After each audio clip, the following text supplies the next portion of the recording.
Student learner YouTube চ্যানেলে তোমাদের সকলকে স্বাগত জানাই। আজ আমাদের আলোচ্য বিষয় ষষ্ঠ শ্রেণীর ইংরেজি বিষয়ের সেকেন্ড সামেটিভ এক্সাম অর্থাৎ দ্বিতীয় পর্যায়ক্রমিক মূল্যায়নের একটা উত্তর সহ নমুনা প্রশ্নপত্র নিয়ে। ফুল মার্কস তোমাদের থাকবে 50 এবং সময় থাকবে 1 ঘন্টা 30 মিনিট। প্রশ্নপত্রটা তোমাদের set number 2।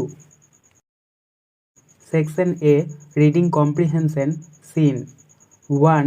Read the passage carefully and answer the question that follow. অর্থাৎ এখানে তোমাদেরকে একটা প্যাসেজ দিয়ে দেওয়া হয়েছে, এই প্যাসেজটাকে ভালো করে পড়ে নিতে হবে এবং নিচে যে প্রশ্নগুলো থাকবে সেই প্রশ্নগুলোর উত্তর এই প্যাসেজ থেকে খুঁজে নিয়ে লিখতে হবে। দেখো কি রয়েছে, হোয়াটস দ্যাট মা, ওটা কি মা? দ্যাটস দ্য স্ফিংস ইসান, ওটা Sphinx Ishan.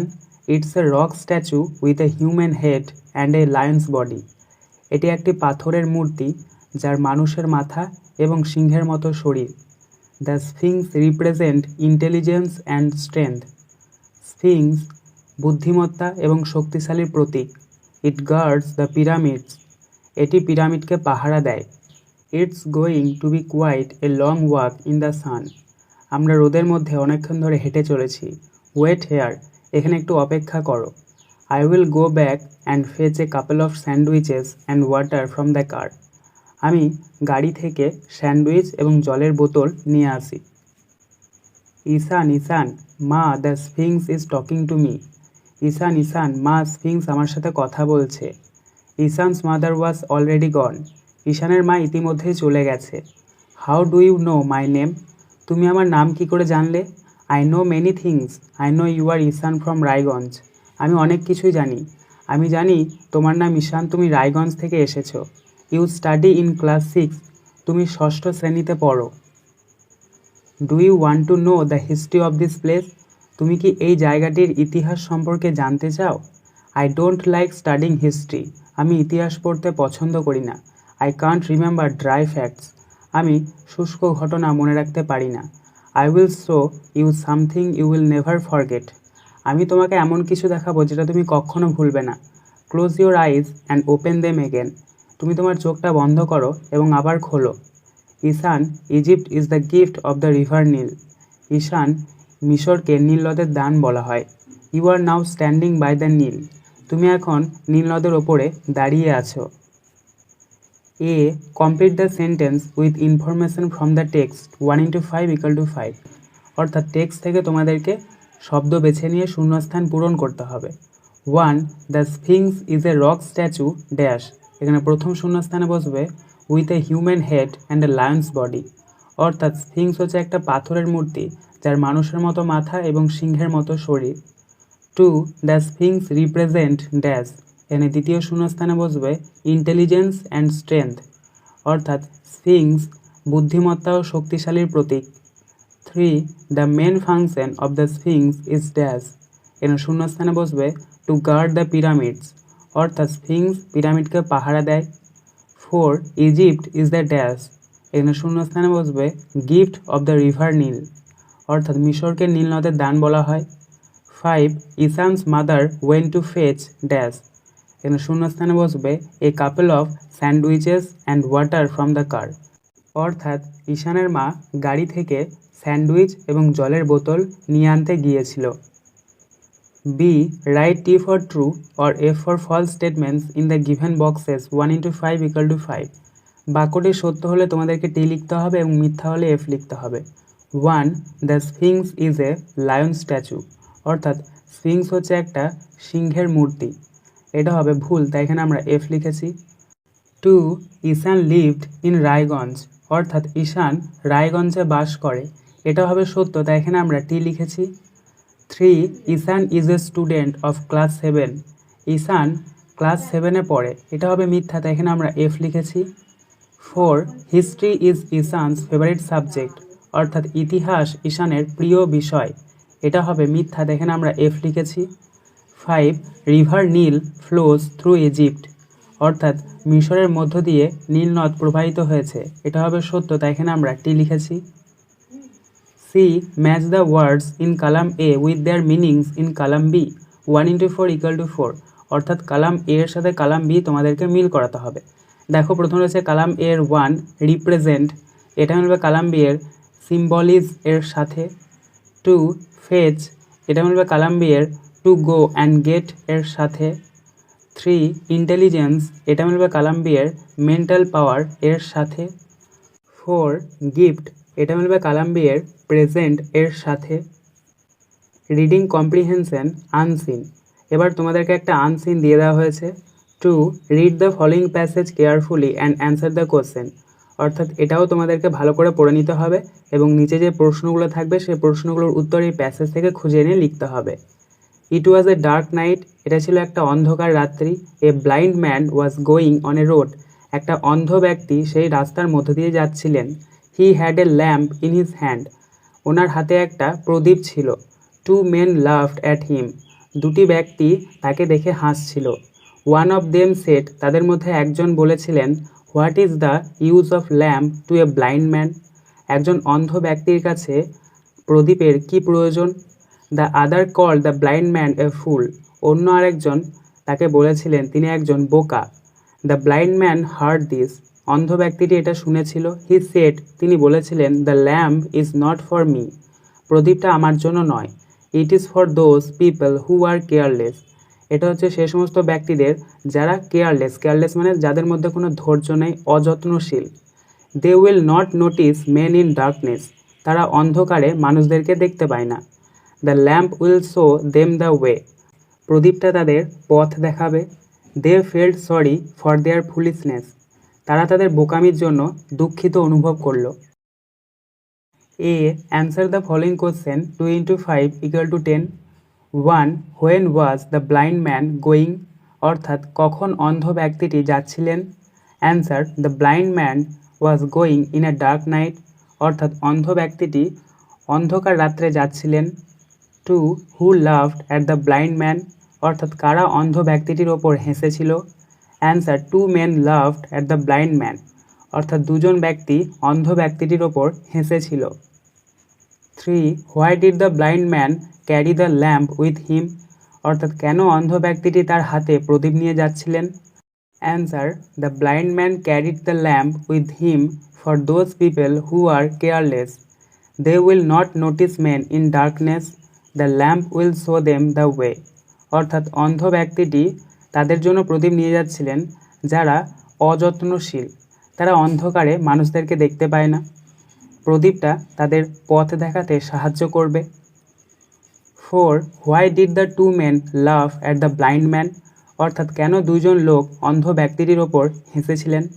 Answer the two men laughed at the blind man because he had a lamp in his hand, দুইজন লোক অন্ধ ব্যক্তিটির ওপর হেসেছিল কারণ অন্ধ ব্যক্তিটির হাতে একটা প্রদীপ দেখে। 5 why did the two men feel sorry, অর্থাৎ কেন দুইজন লোক দুঃখিত অনুভব করলো। Answer the two men felt sorry as the blind man told them the light was not for him, it was for the careless people who will not notice other men in darkness, দুইজন ব্যক্তি অর্থাৎ দুইজন লোক দুঃখিত অনুভব করলো কারণ যখন জানতে পারলো অন্ধ ব্যক্তিটি প্রদীপটা সে কিন্তু তার জন্য নিয়ে যায়নি, সে সেই সমস্ত মানুষদের জন্য নিয়ে গিয়েছিল যারা অযত্নশীল, যারা অন্ধকারে মানুষকে দেখতে পায় না। B write T for true and F for false statements in the boxes 1 into 4 = 4, বাক্যটি সত্য হলে তোমরা টি লিখবে, মিথ্যা হলে এফ। 1 দেখো, the blind man had a torch light in his hand, অন্ধ ব্যক্তিটির হাতে একটা টর্চের লাইট ছিল, এটা হবে ভুল, তাই এখানে আমরা এফ লিখেছি। 2 the blind man could not here also, অন্ধ ব্যক্তিটি কানে শুনতেও পায় না, এটা হবে মিথ্যা, তাই এখানে আমরা এফ লিখেছি। 3 the light would make other careful about the blind man, অর্থাৎ আলোটা অন্যদেরকে কেয়ারফুল মানে হচ্ছে যত্নশীল করে তুলবে, এটা কিন্তু সত্য, তাই এখানে আমরা টি লিখেছি। 4 the two men felt pity for the blind man, অর্থাৎ দুইজন ব্যক্তি অন্ধ ব্যক্তিটির ওপর দুঃখিত বোধ করলো, এটা হবে মিথ্যা, তাই এখানে আমরা এফ লিখেছি। C complete the following sentences with information from the above text 1 into 3 = 3, অর্থাৎ টেক্সট থেকে তোমাদেরকে শব্দ বেছে নিয়ে শূন্যস্থান পূরণ করতে হবে। 1 the blind man was going with dash, এখানে শূন্যস্থানে বসবে এ ল্যাম্প ইন হিজ হ্যান্ড, অর্থাৎ অন্ধ ব্যক্তিটি তার হাতে একটা প্রদীপ নিয়ে যাচ্ছিলেন। 2 the lamp was there for those who dash, এখানে শূন্যস্থানে বসবে ওয়্যার কেয়ারলেস, অর্থাৎ সেই প্রদীপটি কাদের জন্য ছিল? যারা অসহায় এবং অযত্নশীল ছিলেন। 3. The two men at last could understand dash.